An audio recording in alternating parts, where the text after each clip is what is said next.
ঘরে indoor plant কেনার কথা চিন্তা করতে গেলে কিন্তু মানি প্ল্যান্টের কথা সবার আগে চিন্তায় আসে, কারণ খুবই সহজলভ্য।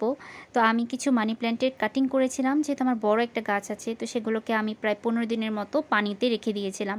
তো 15 দিন পর তো দেখতেই পাচ্ছেন যে কি সুন্দর করে গ্রো হয়েছে, এবং নিচে কিন্তু শিকড়গুলো কিন্তু সুন্দর করে গজিয়েছে। তো এগুলোকে আমি যেহেতু কাটিং করেই রেখেছিলাম, তাই এখন কিন্তু মাটিতে খুব ইজিলি আমি দিয়ে দিতে পারবো।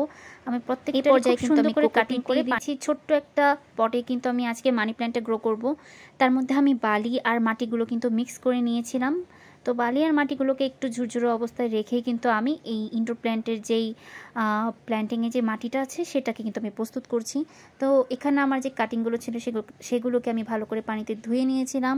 পানিতে ধুয়ে নিয়ে সেগুলোকে একটা একটা করে কিন্তু আমি চারার মতো করে নিয়েছি, এবং মাটির মধ্যে কিন্তু ইজিলি দিয়ে দিচ্ছি। এগুলো বেশি যত্ন করা লাগে না।